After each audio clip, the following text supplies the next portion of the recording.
What if the weight you're carrying isn't protecting you, it's poisoning you? We're taught that holding on makes us strong, that remembering the wound keeps us safe.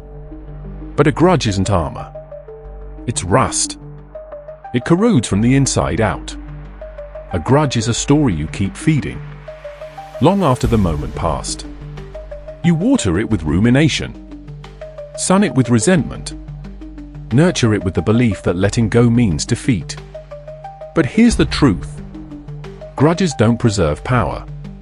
They drain it.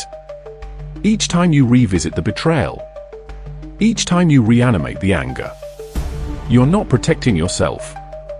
You're anchoring yourself to a moment that no longer exists. Why do we do this? Because release feels like surrender. Because we've confused forgiveness with permission. Because part of us fears that without the pain, we won't know who we are. But let's be clear.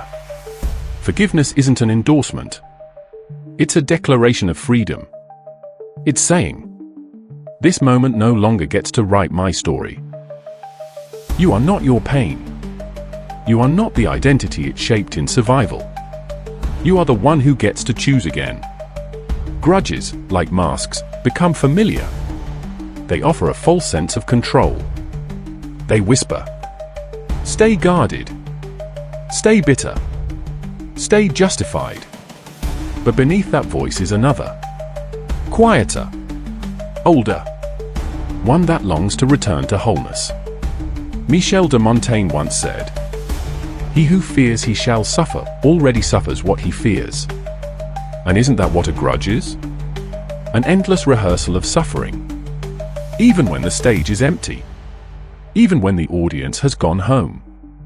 Grudges keep you performing pain. But healing begins in silence. In the space where you decide, you are no longer available for self-inflicted harm. Because yes, holding on hurts you more than them. It's not strength. It's self-abandonment in disguise. You can't heal in the same room where the wound was created. You can't become who you're meant to be, while tethered to who hurt you. Letting go doesn't mean forgetting. It means remembering differently. Not through the lens of rage, but through the lens of evolution. You don't have to carry every scar like it's still bleeding. You don't have to define your worth by how long you've held on. Release is not weakness. It's sacred rebellion. It's saying, I no longer consent to be shaped by this. You deserve mornings untouched by bitterness. You deserve relationships unpolluted by past shadows. You deserve peace.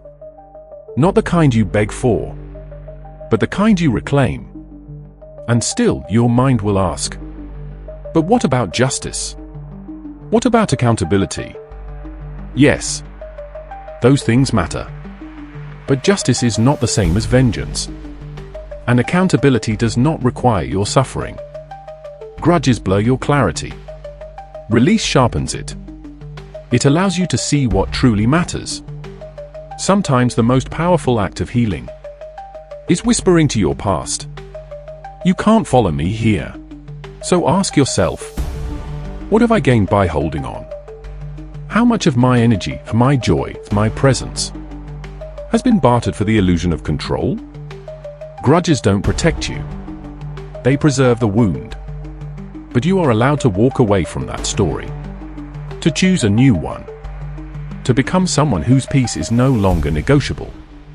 Because forgiveness, real forgiveness, isn't just about healing the past. It's about clearing space for the future. It's the sacred pause that says, this ends with me. If this message stirred something in you, comment freedom below. And subscribe for more soul-centered reflections from Lucid Ontology. Because healing isn't just about feeling better. It's about remembering who you are beneath the wound.